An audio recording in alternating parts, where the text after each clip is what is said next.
sy atsika fa ny fahasoavan'Andriamanitra miaraka amintsika. Isika fa ny fahasoavan'Andriamanitra miaraka amintsika noho izy atsika sandrivaky sy asantsika miaraka aminy. Ny fianakaviana no taniketsa ipoiran'ny vocation. Déploie ton cœur et viens nous sauver. Délivre-nous de nous, délivre-nous de tout. Fa sisika tokoa fa ny fahasoavan'Andriamanitra miaraka amintsika. Sisika fa ny fahasoavan'Andriamanitra miaraka amintsika noho izy atsika sandrivaky sy asantsika miaraka aminy. Fa olo raika atokotran'isika ao aminy, fianakaviana iray ao aminy, tsy misy hevitrevitra. Ny olo no mampizara indraindray fa Andriamanitra i Jesoa lay mpiandrony tsara raha n'olotra ny aina olo raika, ary ao amin'ny fiangonana ao amin'ny eglizy dia sambatra antsika mahasapa an'izay.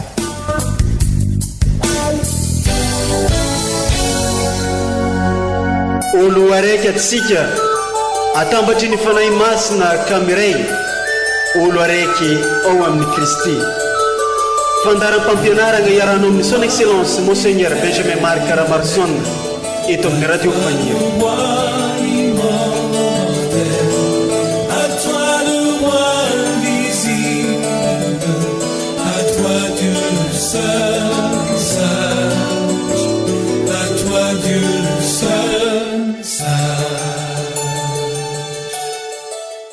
Mbola tsy sasatra ny mamerigny fiarabagna ho antsika jiaby zay magnaraka ny radio Fagniry amin'izao fotoagna izao.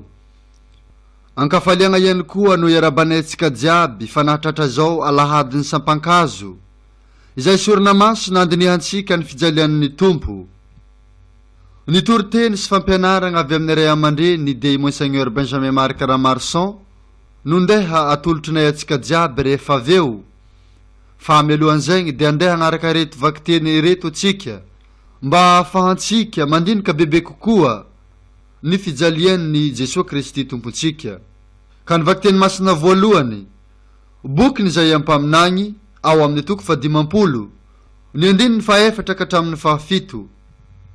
Tsy nafianiko tamin'ireo nandratsa ahy ny tavako ary fantatra fa tsy menatra aho. Nomeny ny Tompo Andriamanitra ny lelan'ny mpianatra aho mba ahaizako mankahery ny reraka amin'ny teniko. Mamoha ahy isa-maraina izy, mamoha ny sofoko izy mba hienoako ohatran'ny fiain'ny mpianatra. Nosokafan'ny Tompo Andriamanitra ny sofoko ary tsy mba manohitra aho na mihemitra akory. Natolotra tamin'ny pikapoka ahy ny lamosiko ary tamin'ireo nanongotra ny volombavako ny takolako. Ary ny tavako tsy nafeniko tamin'ny latsa sy ny rora. Fa ny Tompo Andriamanitra namonjy ahy ka ny latsa tsy nahaketraka ahy. Ka ny tavako nataoko nanahaka ny afo vato ary fantatro fa tsy homenatra aho. Izany ary ny tenin'ny Tompo, isaorana ny Andriamanitra.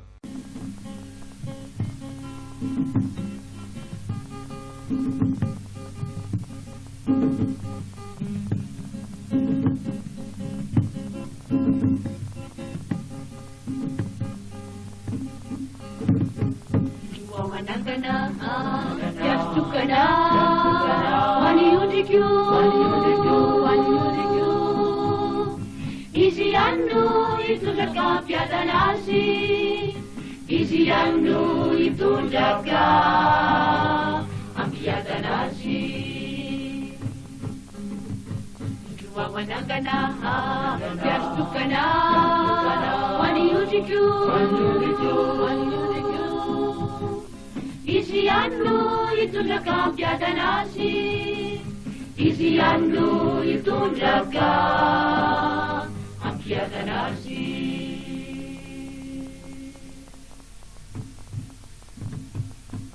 Isi tumpunu piandri, sauku saudi piandrini, Sigaurininna Aribinu maisotari Nopelan sasatari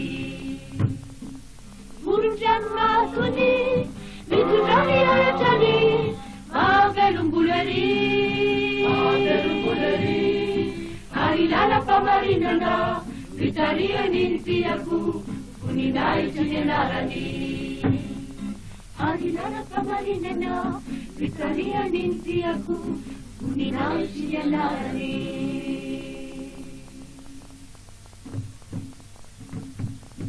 Ramandal luasa mafati Etimisya dauraku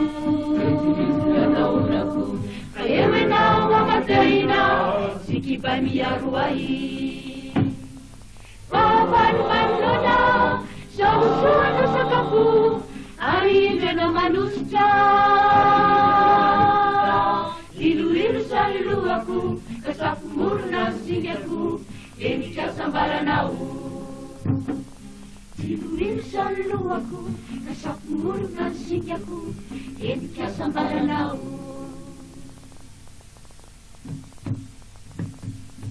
Indra pusia sambaranau Nung mampubanyariskan aku Awatan bisitupu Nuhanen aku watani Aminya kuleja Wanilai tuputiga wajitini Wanisana kapiani Wanilai panai masina Kisara-sara ramteluna Kuninai tatera Wanilai panai masina Kisara-sara ramteluna Kuninai tatera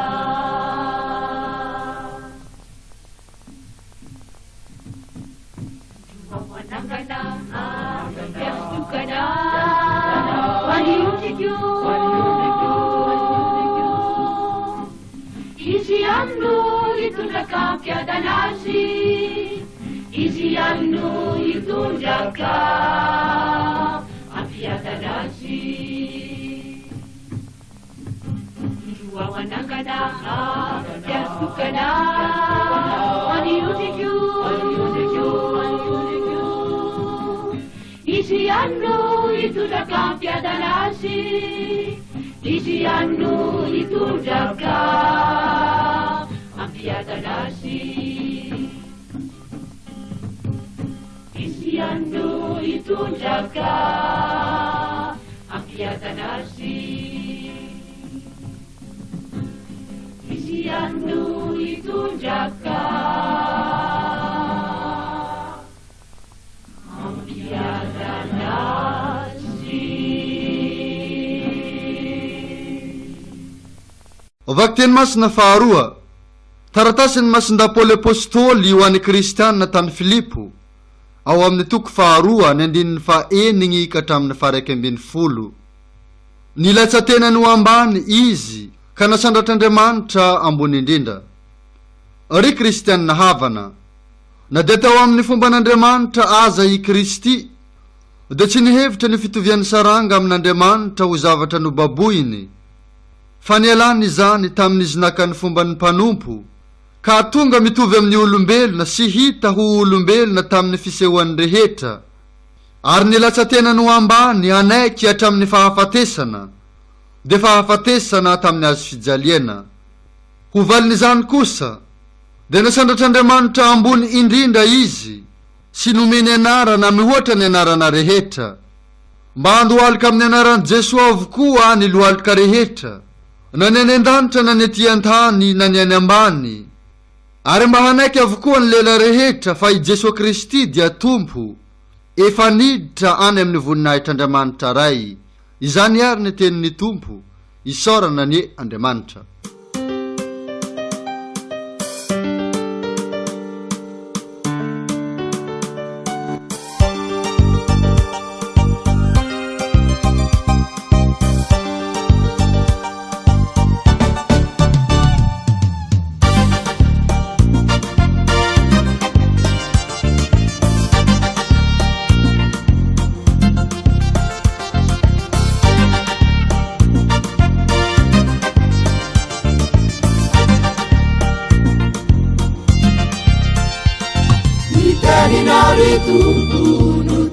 mavelona ny teninary tompo masina ny teninary tompo no teny mavelona ny teninary tompo masina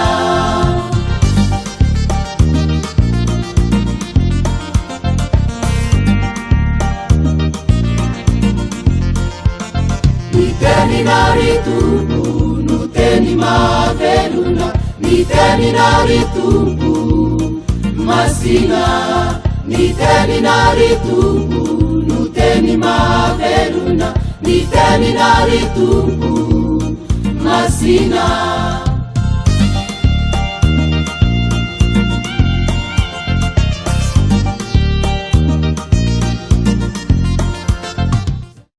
Fijalian'i Jesosy Kristy tompontsika no saratany masindahy Matio ao amin'ny toko 120. Ary tamin'izay ny anankiray tamin'ny 12 lahy atao hoe Jodasy Iskariota nankany amin'ny londohan'ny mpisorona ka nanao taminy hoe omenareo ohatrinona aho dia atolotra anareo izy. Dia nanisa farantsakely 30 azy izy ireo. Hatramin'izay dia nikendry izay hamadihana azy izy. Ary tamin'ny andro voalohany ny fihinanana ny azima dia nanatonan'i Jesosy ny mpianany nanao hoe aiza no tianao anamboaranay hihinanana ny paka. Dia hoy Jesosy taminy mankanesa any an-tanàna any amin-dranona ka lazao aminy hoe efa akaiky ny fotoan'androko ka hanao ny paka atao aminao aho sy ny mpianatro. Nanao araka izay nasain'i Jesosy nataony ny mpianatra ka nanamboatra ny paka. No nariva ny andro dia nipetraka nihinana izy mba amin'ny mpianany 12 lahy teo ampihinanana dia hoy izy lazaiko marina aminareo fa ny anankiray aminareo hamadika ahy. Nalahelo mafy izy ireo ka samy nanontany hoe moa izaho va izany tompoko. Dia namaly izy ka nanao hoe izay ny ara nanajoboka ny tanany tamoko tao andovia izy no hamadika ahy. Ny zanak'olona dia mandeha araka ny nanoratana azy kanefa loza ho an'izay hamadika ny zanak'olona tsara ho azy ny tsy teraka. Dia mba niteny Jodasy ilay namadika azy nanao hoe rabi moa zaho va izany. Ka novaliany hoe voalazanao. Mbola teo ampihinanana dia nandray mofo i Jesosy notsofiny rano sy novakiny ary nomeny ny mpianany ka hoy izy reso ary hano fa vatako ity. Raha efa izany dia nandray ny kalisy izy ary rehefa nanao fisaorana dia nomeny azy ireo nataony hoe isotroanareo rehetra fa rako ity. Dia ny rano fanekena vaovao izay alatsaka ho an'ny maro famelan-keloka. Lazaiko aminareo fa tsy hisotro amin'ny itony vokatry ny fotoboaloboka itony intsony aho ambara-piavin'izay andro iarahako misotro aminareo ny vaovao indray any amin'ny fanjakan'ny raiko. Ary rehefa nanao ira fisaorana izy ireo dia lasa nankany amin'ny tendrombohitra Oliva. Dia hoy Jesosy taminy ho tafintohina nohon'ny amiko ianareo rehetra ny oalina fa efa voasoratra hoe ho kapohina ny mpiandry dia hiahaka ny ondry andrasana. Fa rehefa tafatsangana aho dia ialohanareo any Galilea. Fa i Piera namaly hoe na dia ho tafintohina nohony aminao aza izy rehetra izaho tsy ho tafintohina nao vinanao vina. Ary hoy Jesosy taminy lazaiko marina aminao fa ny oalina alohan'ny maneno akoho dia handra ahintelo ianao. Fa hoy i Piera taminy na dia hiara-maty aminao aza aho tsy handao anao. Mba nilaza toy izany koa ny mpianatra rehetra. Tamin'izay Jesosy sy ny mpianany dia tonga tao amin'ny saha anankiray atao hoe Getsemania. Ary hoy izy tamin'ny mpianany mipetraha eto ianareo raha mbola mankany ivavaka aho. Ary nitondrany Piera sy izy roa lahy zanak' Zebede hiaraka aminy izy dia nanomboka nozoiny alahelo sy fahoriana mafy ka hoy izy tamin'izy ireo ory ny fanahiko ka hila afaty ahy. Mijanona eto ka miaraha miarotory amiko. Ary noho nandroso kely izy dia nihohoka tamin'ny tany ka nivavaka nanao hoe raha azo atao aoka hoesoronao amiko ity kapoaka ity. Kanefa aoka tsy nisitrapoko aneo tanteraka fa ny anao. Dia nakao amin'ny mpianany izy ka hita ny fanatory ireo dia hoy izy tamin'ny Piera hay ianareo tsy nahazaka ny miarotory amiko ora iray akory. Miambena sy mivavaha mba tsy ho latsaka amin'ny fakampanahy ianareo. Marisika ihany ny fanahy fa ny nofo no osa. De nandefandroany izy ka nivavaka hoe, Raiko, raha tsy azo sorona ity kapoaka ity fa tsy maintsy hosotroiko, dia aoka ho tanteraka ny eny sitraponao. Ary niverina izy ka nahita azy natory fa efa navesatra ny masony. De nilaozany ireo ka nandeha indray izy nivavaka fanontelony. Ary niteniny teo no naveriny izay vao nankeo amin'ny mpianany izy ka nanao taminy hoe, matory amin'izay ianareo ary miala sasatra. Indro efa antomotra ny fotoana ary efa atolotra eo an-tanan'ny mpanota ny zanak'olona. Mitsangana ianareo, andeha isika fa efa akaiky ilay amadika ahy. Raha mbola niteny izany izy dia indro tamy Jodasy isan'ireo 12 lahy. Arahiny vahoaka be nitondra sabatra sy langilangy, nirahiny ny lohandohan'ny mpisorona sy ny loholona. Efa nomeny ilay mpamadika famantarana toy izao izy ireo, izay horohoko no izy ka sambory. Ary niaraka tamin'izay dia nanatinan Jesoa izy ka nanao hoe, Arahaba rabi. De nanorika azy izy ary hoy Jesoa, Risakaiza, haninona ty anao? Tamin'izay dia nanatona ny sasany ka nisambotra ny Jesoa sy nahazona azy. Ary indro ny anankiray tamin'izay teo amin'ny Jesoa nandray ny sabany, dia namely ny mpanompony lehiben'ny mpisorona ka nahafaka ny sofiny anila ka hoy Jesoa taminy, ampidiro amin'ny trano ny sabatra ao fa izay rehetra amely amin'ny sabatra dia ho fatin'ny sabatra. Moa ataonao fa tsy mahazo mangataka amin'ny raiko aho ka aniraka anjely tsy omby legiona 12 izy hoeto amiko. Fa atao ahoana ary no ahatanteraka ny soratra masina izay milaza fa tsy maintsy ho tonga izao. Ary tamin'izay dia hoy Jesoa tamin'ireo, mova tsy isambotra jolahy ianareo mitondra sabatra sy langilangy isambotra ahy. Nipetraka isan'andro teo aminareo aho, nampianatra tao amin'ny tempoly, nefa tsy nosamborinareo. Fa tonga izany rehetra izany mba ho tanteraka izay voasoratry ny mpaminany. Ary tamin'izay dia nandao azy ny mpianatra rehetra ka nandositra. Ary izay nisambotra ny Jesoa dia nitondra azy tany amin'ny Kaifa lehiben'ny mpisorona, izay nivoriany ny mpanoradalàna sy ny loholona. Nanaraka azy teny lavidavitra teny i Piera hatrany atokotanin'ny lehiben'ny mpisorona. Niditra tao izy, dia niara-nipetraka teo amin'ny mpiandry raharaha mba hahita izay farany. Tamin'izay ny lohandohan'ny mpisorona sy ny loholona rehetra, dia nitady izay ampanganalaingahan'i Jesoa hamonoana azy, fa tsy nahita na dia betsaka aza ny vavolombelona mandainga tonga teo. No ny farany dia nisy roa tonga ka nanao hoe, ilay io nilaza hoe, mahay mandrava ny tempolin'Andriamanitra aho ary mahay manangana azy amin'ny ateloana indray. Dia nitsangana ilay lehiben'ny mpisorona ka nanao taminy hoe, nahoana no tsy valianao zany fiampanganireo anao zany? Fa tsy niteny Jesoa ary hoy ilay lehiben'ny mpisorona, mandidy anao amin'ny anaran'Andriamanitra velona aho ilaza aminay raha ianao no Kristy zanak'Andriamanitra. Dia hoy Jesoa taminy, voalazanao. Ary lazaiko aminareo koa fa indray andro any ianareo hahita ny zanak'olona mipetraka eo ankavanan'Andriamanitra be fahefana sy avy eo amin'ny rahon'ny lanitra. Tamin'izay dia norovitin'ilay lehiben'ny mpisorona ny fitafiany ka hoy izy, nitendratsian'Andriamanitra izy ka ho anay indray no ilantsika vavolombelona. Indro efa renay ny fitenenany ratsian'Andriamanitra, ahoana ny hevitrareo? Ary ireo namaly nanao hoe, mendrika ho faty izy. Dia nororany ny tavany ka nasiany totohondry izy.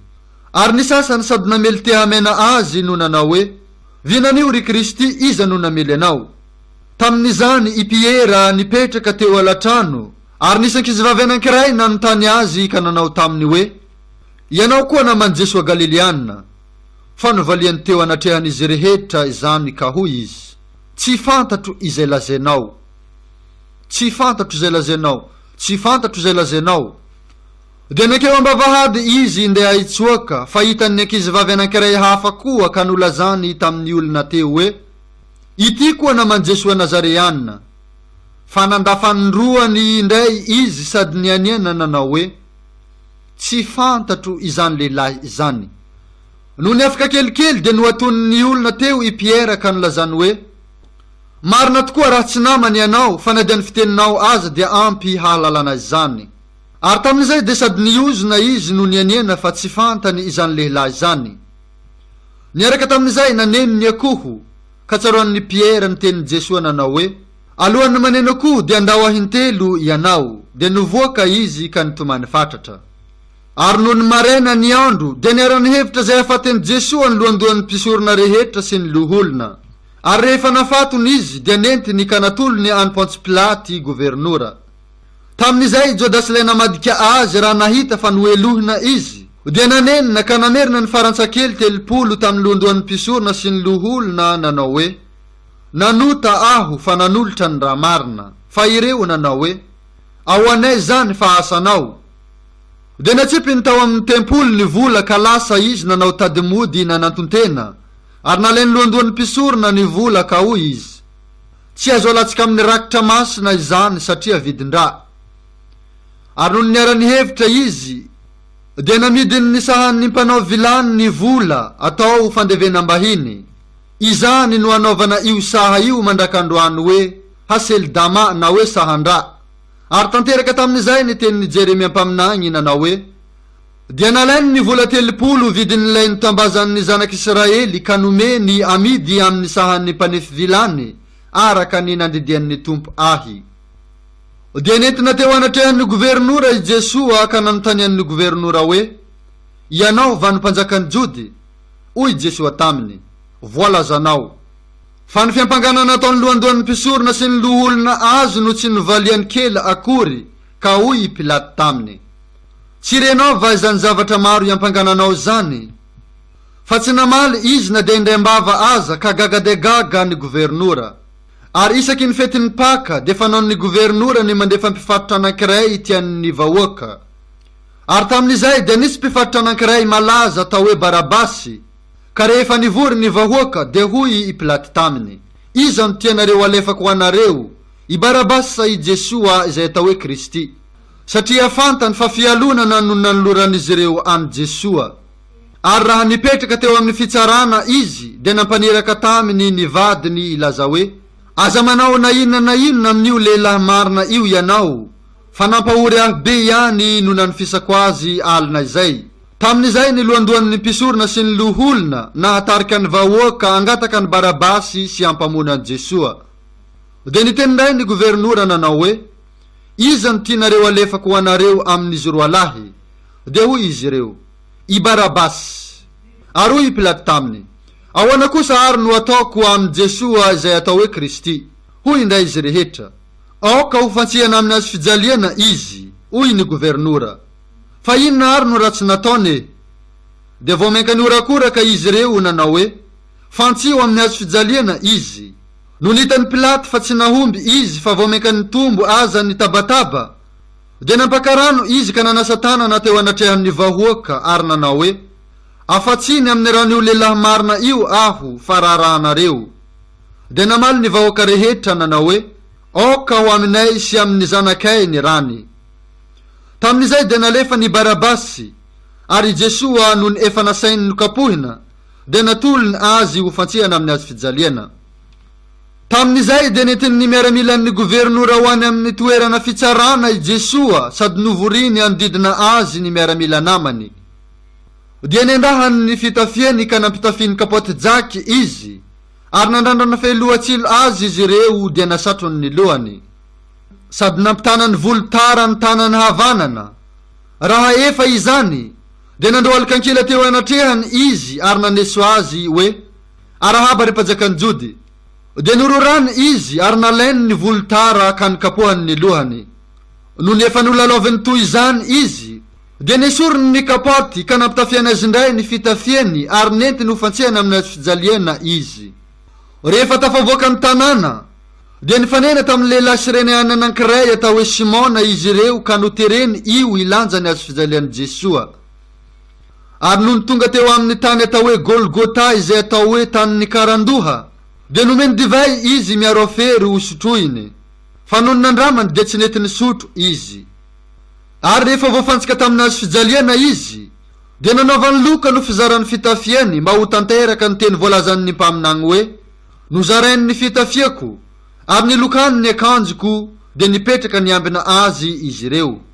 Teo ambonin'ny lohany dia nasiany soratra milaza ny nanamelohana azy manao hoe ity no Jesoa mpanjakan'ny Jody. Nisy jolahy roa niarahany fatsihana taminy tamin'azy fijaliana. Ny anankiray teo ankavanany ary ny anankiray teo ankaviany, ary izay nandalo dia nifikifidoha nanevateva azy nanao hoe: ialahy ilay mandravany tempolin'Andriamanitra sy manangana azy anatin'ny ateloana ity. Vonjeo le tiany tenany Elara zanak'Andriamanitra ialahy miala amin'ny azy fijaliana. Ny lohandohan'ny mpisorona sy ny mpanoradalàna ary ny loholona dia naneso azy koa nanao hoe: ny sasany no vonjeny fa ny tenany kosa tsy hainy vonjena. Raha mpanjakan'ny Israely izy dia aoka idina iala aminazy fijaliana ankehitriny dia hino azy isika. Natokan'Andriamanitra izy, ka raha tia azy Andriamanitra dia aoka nafaka azy ankehitriny, satria zanak'Andriamanitra aho hoy ny filazany. Dia nandratsy azy toy izany koa ireto jolahy roa izay niaraka ny fatsihana taminy tamin'azy fijaliana. Ary hatramin'ny ora fahenina ka hatramin'ny ora fahasivy dia rakotra nihezina ny tany rehetra. No ny tokony ho tamin'ny ora fahasivy dia nantsomafy Jesoa hoe: Eli, Eli, lama sabakitany, izany hoe: ry Andriamanitro, nahoana no dia nilaozanao aho? Raha nandray izany ny sasany tamin'izay teo dia nanao hoe: miantso any Elia ilay ty. Dia niazakazaka niaraka tamin'izay ny anankiray tamin'izy ireo ka nandray spongy. Nono novontosan'ny vinaingitra dia nitozany volotara ka natohony azy ho tsintsefiny, fa ny sasany nanao hoe: aoka hoe hozahantsika raha ho avy hanafaka azy i Elia. Ary niantso tamin'ny feo mahery indray Jesoa dia nialaena. Ary indro fa nisasaka roa hatrany ambony ka hatrany ambany ny efitra lamba tao amin'ny tempoly. Nihorohoro ny tany, nitresaka ny vatolampy, nisokatra ny fasana. Ary betsaka ny fatin'ny olona masina efa nodimandry no nitsangana. Ka noho efa nitsanganko velona i Jesoa, dia nivoaka tamin'ny fasana izy ireo ka niakatra tany an-tanàna masina ary niseho tamin'ny maro. Ilay kapiteny sy ny fehiny niambina any Jesoa kosa noho nahita ny horohoron-tany mba amin'ny zavatra rehetra tonga teo, dia raiky tahotra mafy ka nanao hoe: tena zanak'Andriamanitra marina io lehilahy io. Tena zanak'Andriamanitra marina io lehilahy io. Nisy vehivavy maromaro koa nitazana teny lavidavitra, dia ireo izay nanaraka an Jesoa sy nanompo azy hatrany Galilea. Anisan'ireo i Maria Madeleine sy Maria reniny Jakoba sy Josefa ary ny reniny Zebede. No nariva ny andro, dia nisy lehilahy manan-karena anankiray avy any Arimasia atao hoe Josefa izay mpianatry Jesoa koa. Nanatona ny Pilaty ka nangataka ny fatin'i Jesoa dia nasainy Pilaty nomena azy. No rasin'ny Josefa ny faty dia nofonosiny lamba fotsy madio, ary naleviny tao amin'ny fasana vaovao no lavahana tamin'ny vatolampy izay nampanaoviny ho an'ny tenany. Nono nakodiany ny vato makadiry tamin'ny varavaram-pasana dia lasa izy. Ary Maria Madeleine sy le Maria anankiray dia teo ka nipetraka nanandrify ny fasana. Ny ampitsoniny izay andro fiomanana, dia nivory tany amin'ny Pilaty ny lohandohan'ny mpisorona sy ny farisianina ka nanao hoe: tompoko, tsaroanay fa fony mbola velona iny mpamitaka iny dia nanao hoe: rehefa afaka ateloana dia hitsangana aho. Ho asavembenana ny fasana ambara-pahafaky ny andro fahatelo, fandrao sokoiny ny mpianany ny fatiny, dia lazainy amin'ny vahoaka hoe: nitsanganko velona izy ka ho ratsy ny fitaka farany noho ny voalohany. Dia hoy Pilaty taminy: manampiambina ianareo ka mandehana ambeno araka zay ianareo. Nono nandeha izy ireo, dia sady nasintomboka se ny vato no nametraha ny mpiambina teo mba azahoan'ny antoka marina ny amin'ny fasana. Izany ary ka ankalazaontsika fa masina ny tenin'ny Tompo, derany ho anao ry Kristy.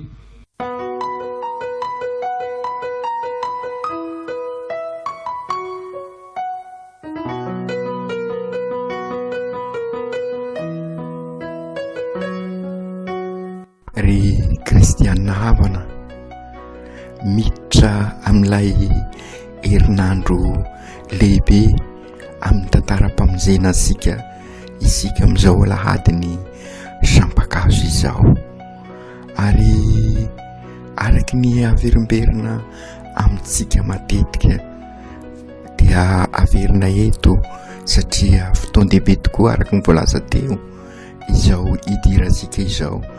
Rehefa isika no mankalaza dia sy hoe mahatsiaro fosiny ilay zavatra nitranga tamin'izay fotoana izay, fa noho ny fanetana ny fanahy masina dia mivelona azy isika, ary dia izay no irin'ny fiangonana ary entanin'ny eglizy, irin'ny eglizy ho antsika amin'izao herinandro masina izao, fa indrindra moa amin'ity taona izay andalinasika manokana any Jesoa mpiarabelona amintsika.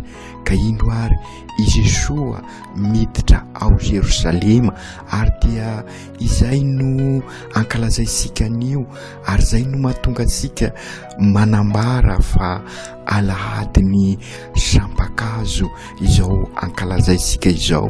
Alahady ny sampakazo, izany hoe ireo olona tao Jerosalema dia nitondra sampakazo, nitsena an' Jesoa ary niaradia am' Jesoa niditra ao Jerosalema nandray azy ho mpanjaka. Ary dia izay tokoa i Jesoa mpanjaka izy, miditra amin'ireny vohitry ny fanjakany dia Jerosalema, lay tanànany fiadanana, lay tanàna masina. Ka isika koa ary ry kristianina havana, miaraka amin' Jesoa isika niany ty miditra ao Jerosalema, miorakoraka miaraka amin'ireo jody tamin'izay fotoana izay, ka manao hoe hozana hozana. Izay tokoa rehefa mahomby ny asa ao tanterahisika dia sy misahatra tsika no mioby. Fantaro koa anefa ry kristianina havana, ary io ny tena zava-dehibe, ary io ny fotom-pampianarana tian'ny eglizy ho saintsaintsika, fa raha i Jesoa no miditra ao Jerosalema dia miditra amin'ny famonjenasika izy, zany hoe manomboka amin'ilay herinandro masina izay vakivakitsika, ary eno isika tsara ireo tenin'Andriamanitra ho vakina amintsika, ka mba hiditra ao am-posika, ka hiaraka miditra am' Jesoa ao Jerosalema sika, ka raha miara-maty aminy amin'ny fahotana dia hiara hisangana aminy. Ary dia izay niezaka nataosika tamin'ny karemy, sy Jesoa lavitra tokoa i Jesoa izay miara-miditra amintsika am' Jerosalema, miditra amin'ny fiainantsika. Zay le Jerosalema, zay ilay Jerosalema tanàna masina, zay le Jerosalema tanànany fiadanana. Dio fiainansika io raha miara-miditra am' Jesoa isika, ka mamono ireo zay fahotana mikiky ny fiainansika, ka mahatonga an'ireny korontana, mahatonga an'ireny adiady sy herisetra, ka mifanipaka toy ny valalagarona isika, mifanapotika. Ka izay no nidiran'i Jesoa, miditra amin'ny fiainansika tokoa Jesoa, manapotika an'ireny fahotana ireny, nanaiky ho fahotana izy izay sy mpanota mba hanapaka atsika amin'ny fahotana. Ka izay indrindra ry kristianina havana, no dikan'izao hoe sampakazo, isika mitazona ny sampakazo iny dia manambara ny finoansika an'i Jesoa, i Jesoa izay hiditra amin'ny fiainansika tokoa, ary izay no iresika amin'izao fankalazana ny herinandro masina izao.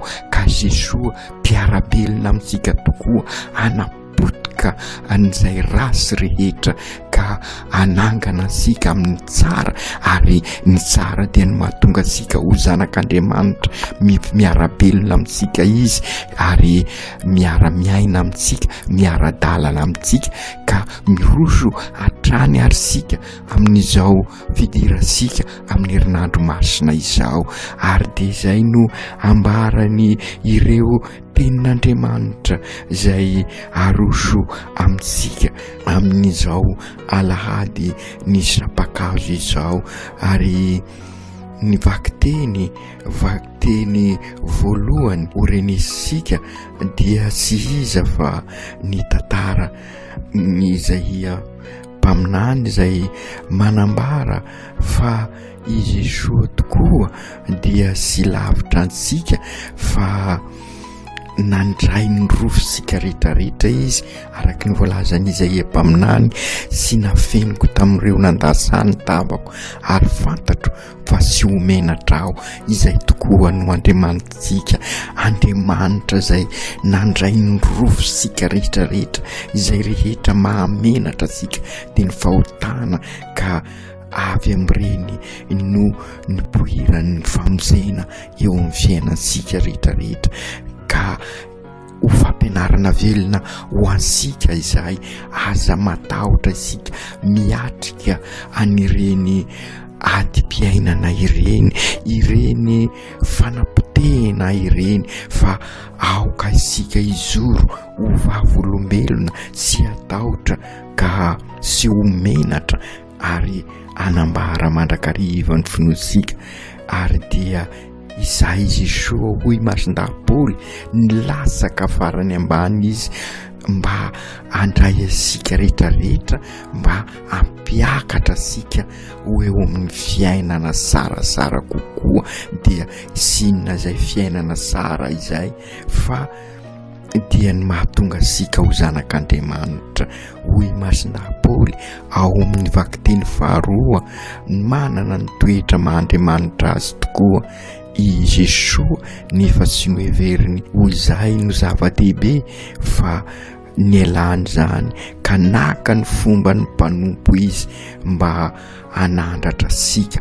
ho zanak'Andriamanitra izay tokoa zany ny lalana tsy maintsy izorasika amin'izao fidirasika amin'ny herinandro masina izao manana fanetretena manaiky mpanompo izany hoe anasoa ny hafa ary izay ny dikany famozena fanasoavana antsika ary izay koa ny antam-piainantsika maha-kristianina sika dia ny anasoa ny hafa ka izay indrindra re kristianina havana no dikany ny evanjely lavabe izay renesika amin'izao zany hoe tantara ny fizalian'i Jesosy zany hoe ny fanompoan'i Jesosy lay nidinany farany ambany ary dia hitasika amin'ireo olona maro samihafa ary izay ny tian'ny eglizy ho sapasika matoa ny vakiana manontolo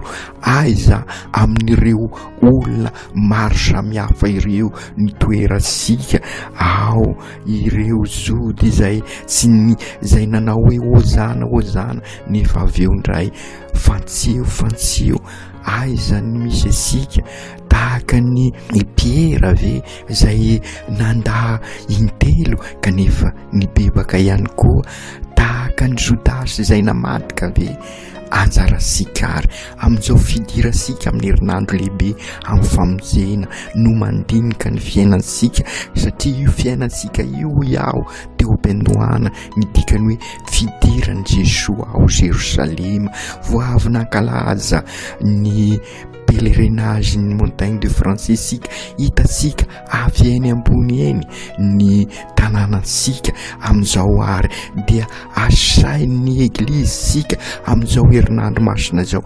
hihiditra amin'ny fiainansika hihiditra ao amin'ny fiainam-pianakaviantsika ary miaraka amin'ny Jesosy mpiara-belona amintsika isika ary dia araka ny voalazan'ny masindahapoly dia nanaiky ho farany ambany i Jesosy mba hamonjenantsika mpiara-belona amintsika tokoa izy ary dia sy nanafina ny tavany sy nanafina ny sorany ary dia ny potipotehany ny endrika maha-Andriamanitra azy mba hahatonga asika ho endrika Andriamanitra ary dia izay tokoa sy maintsy potipotehesika ny fahotana ny rasy andresasika ny tsara ary aroty ary ry kristianina havana izao herinandro lehibe izao hiavanantsika bebe koa amin'Andriamanitra hiavanantsika bebe koa amin'ny mpiara-belona amintsika hiavanantsika bebe koa amin'ny tontolo manodidina sika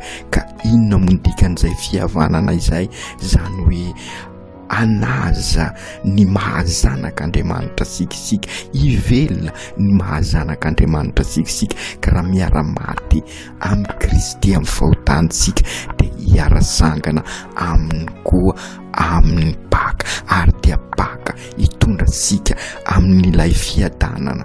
Zay le Jerosalema, tanàna masina, tanàna ny fiadanana, ka ny Paka hitondra sika amin'ny fiadanana. Zany hoe hiara-pelona amin'ny Jesoa fiadanana isika, ka fiadanana ny ho enivon'ny eglizy kely dia ny fianakaviana, ho fiadanana ny ho enivon'ny fiarahamonina amin'ny toeram-piasana, any amin'ny sekoly, any amin'ny eglizy fototra, eglizy iraka, eglizy fiombonana, ka enganie hiara hiditra amin'ny Jesoa ao Jerosalema isika, ka hiara hisangana aminy tokoa, ka ho Jerosalema vaovao no hiainasika. Zany hoe lay batemy zay avoasika amin'ny sabosy masina, ny tokony ataosika tamin'ny batemy dia batemy ivelomasika amiaraka amin'ny Jesoa, mpiara-belona amintsika. Aoka tanteraka zany amin'ny anaran'ny Ray sy ny Zanaka sy ny Fanahy Masina. Amen.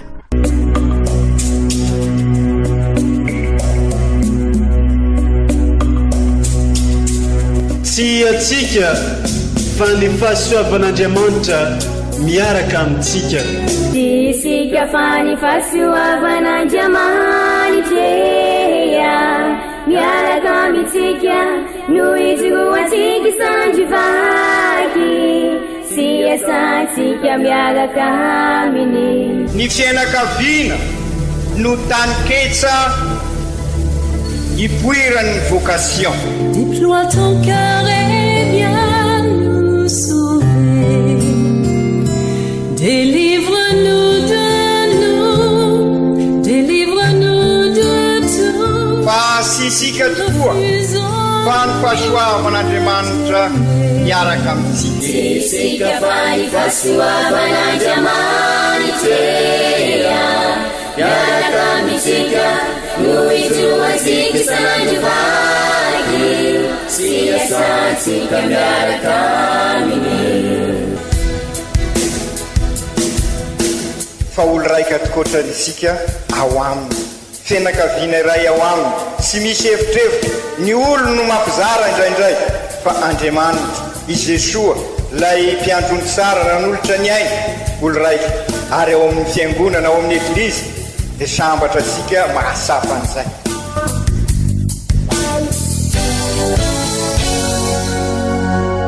Olo araiky atsika atambatry ny fanahy masina kamiray, olo araiky ao amin'ny Kristy. Fandaram-pampianarana iaranao amin'ny son excellence Monseigneur Benjamin Marc Caramarson eto amin'ny radio Fagniry. À toi le roi invisible, à toi Dieu seul.